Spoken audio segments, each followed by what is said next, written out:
Corduroy, the story of a little bear who lost something. Corduroy is a bear who once lived in the toy department of a big store.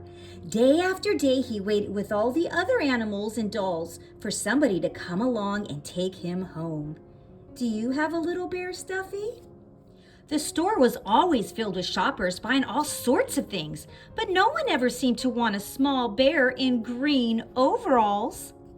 Then, one morning, a little girl stopped and looked straight into Corduroy's bright eyes. "Oh, Mommy," she said, "look, there's the very bear I've always wanted." "Not today, dear," her mother sighed. "I've spent too much money already. Besides, he doesn't look new. He's lost the button to one of his shoulder straps." Corduroy watched them sadly as they walked away. "I didn't know I'd lost a button," he said to himself. "Tonight, I'll go and see if I can find it." Do you think he's going to find his button? Let's find out. Late that evening, when all the shoppers had gone and the doors were shut and locked, Corduroy climbed carefully down from his shelf and began searching everywhere on the floor for his lost button. Oh, I hope he finds it. Suddenly, he felt the floor moving under him.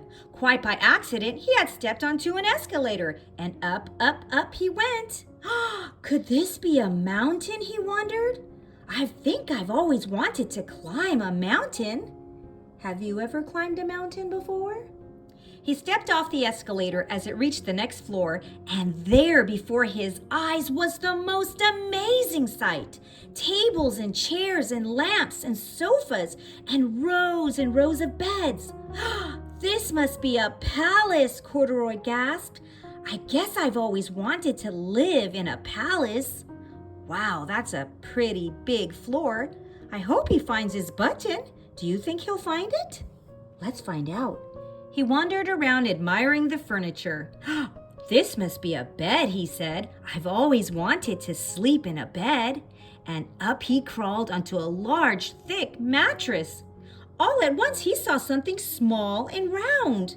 "Why, here's my button," he cried, and he tried to pick it up. But like all the other buttons on the mattress, it was tied down tight. Uh-oh, what do you think is going to happen to Corduroy? Let's find out. He yanked and pulled with both paws until pop! Off came the button, and off the mattress Corduroy toppled. Bang! Into a tall floor lamp. Over it fell with a crash. Uh-oh, I hope he didn't hurt himself. It's okay, get up, Corduroy. Corduroy didn't know it, but there was someone else awake in the store. The night watchman was going on his rounds on the floor above, and when he heard the crash, he came dashing down the escalator. "Now who in the world did that?" he exclaimed. "Somebody must be hiding around here. Do you think he'll find Corduroy? He flashed his light under and over sofas and beds until he came to the biggest bed of all, and there he saw 2 fuzzy brown ears sticking up from under the cover. "Hello," he said. "How did you get upstairs?" Do you remember how Corduroy got upstairs? That's right, the escalator. The watchman tucked Corduroy under his arm and carried him down the escalator and set him on the shelf in the toy department next to all the other animals and dolls. Wow, Corduroy looks tired. He had a pretty busy night, didn't he? Corduroy was just waking up when the first customers came into the store in the morning, and there looking at him with a wide, warm smile was the same little girl he had seen only the day before.